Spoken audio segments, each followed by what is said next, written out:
Bonjour et bienvenue dans cette troisième partie du tuto sur artphotopro.net où on a créé ensemble notre site web business étape par étape.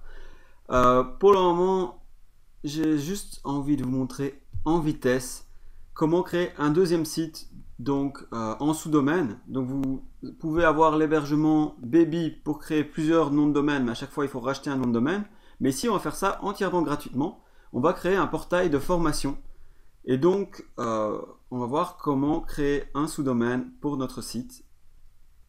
Et ensuite, on pourrait réinstaller carrément un autre thème WordPress, une nouvelle installation WordPress et créer un nouveau site en sous-domaine et lier nos deux sites ensemble. Et donc, tous les gens qui voudront assister à une formation seront redirigés vers le portail formation.artphotopro.net. Par exemple, si votre business grandit et qu'il y a de plus en plus de demandes pour ces cours, ça peut être utile d'avoir un portail et aussi de mettre tous les articles de formation là-dessus. Ou on pourrait le faire éventuellement dans le cas d'un blog, par exemple. Donc, c'est à nouveau ce qu'on voyait ici, hein. On peut faire tout ça des sous-domaines gratuits grâce à HostGator et on va le faire maintenant. Ok, donc on se rend à nouveau dans l'email de confirmation qu'on a reçu. Et on peut se rendre dans le cPanel. Donc on clique ici sur le lien. On va devoir se loguer. Hop. Donc on se log.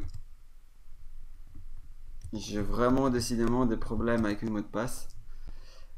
Mais ça va aller. Et une fois qu'on est logué ici, à nouveau, en fait, il faudrait cocher ici pour pas à chaque fois recevoir nos fenêtres ici. Ce qu'on va faire, c'est qu'on va descendre ici et on va regarder. Donc soit si on veut acheter un nouveau domaine, on peut le rajouter ici comme ceci avec Add-on Domains. Mais nous, on va utiliser un sous-domaine. Donc on clique sur sous-domaine ici. Et on va créer formation. Et comme je le disais, on pourrait très bien créer un sous-domaine pour les blogs. Et on va créer un sous-dossier. Donc comme vous le voyez dans notre fichier racine, on a mis tout notre site WordPress classique, mais maintenant on va créer ça dans un sous-dossier qui sera le sous-dossier formation. On crée ici. Et donc voilà, notre sous-domaine a été créé. Donc ça c'est super rapide. Maintenant il faut installer WordPress sur notre sous-domaine. Et donc là on va voir, c'est exactement la même chose que ce qu'on a déjà fait.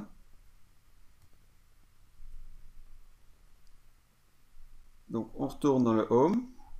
On lui dit ne me montre plus ça s'il te plaît.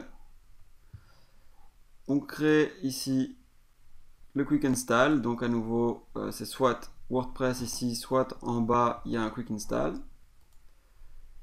Et on peut continuer ici comme ceci. Et on lui dit je veux l'installer sur formation.artphotopro.net. Et à nouveau, là il vous demande toutes vos infos. Donc formation artphotopro, ça ce sera le nom de notre site. Et alors là, vous donnez à nouveau un nom et votre nom, prénom. Vous cliquez sur installer maintenant. Et c'est hyper rapide. Là, j'ai de la chance. Des fois, ça peut prendre quelques secondes, mais en général, en 1 minute, c'est installé. Et donc, des fois, il faut attendre pour que le site soit installé, hein, comme on l'a déjà vu ensemble. Voilà. Donc dans mon cas, il faudrait que j'attende un petit peu. Je vais attendre 5 minutes, mettre la vidéo en pause et vous dire combien de temps ça m'a mis.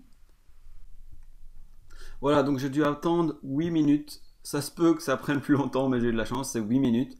Donc je clique ici. Et je peux me loguer donc avec le nom d'utilisateur et le mot de passe que je viens de recevoir.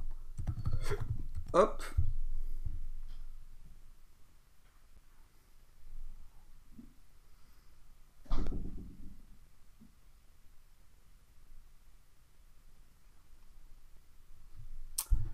Et donc, voilà, mon site est bien online. Donc on arrive de nouveau avec un site vide. Et on peut installer le thème qu'on veut utiliser pour nos formations. Et créer un nouveau site complet sur formation.artphotopro.net. Et donc ce serait vraiment le portail des formations. Et on peut faire la même chose pour un blog. Par exemple, si on veut un blog dans une partie séparée, dans un sous-domaine séparé, avec une nouvelle installation de WordPress, on peut faire comme ceci. Et c'est pas, on peut aussi le faire sans créer une nouvelle installation. Ça dépend vraiment de ce que vous voulez faire. Mais voilà, ça c'est vraiment à vous de choisir. Voilà, et donc à nouveau, on peut aller faire le nettoyage des plugins, aller dans l'utilisateur et changer le mot de passe. Ça, j'aime bien le faire directement parce que quand on oublie ceci, c'est plus ennuyant. Et donc, on met le mot de passe qu'on veut. Et évidemment, on le note bien quelque part pour pas le perdre. Et voilà, écoutez, à nouveau, on a deux sites maintenant. Donc on a artphotopro.net qui est évidemment vide parce qu'on n'a rien créé dessus. Et si on tape juste, enfin on a formation.artphotopro.net et on a aussi artphotopro.net qui lui est le site qu'on vient de créer ensemble. On a nos emails personnalisés et on commence à avoir notre site bien sympa. La prochaine étape, ça va être d'installer Google Analytics. C'est bien de le faire dès le début pour pouvoir suivre les performances de son site, combien de visites on a, qui visite notre site et plein d'autres choses comme on le voit dans les autres formations de Web Marketing Tuto. Voilà, si cette vidéo vous a été utile, merci de liker la vidéo, ça m'aide beaucoup de savoir si elles seront utiles ou pas. Et abonnez-vous pour rester au courant de tous les nouveaux tutos. Et je vous dis à très bientôt. Ciao, bonne journée.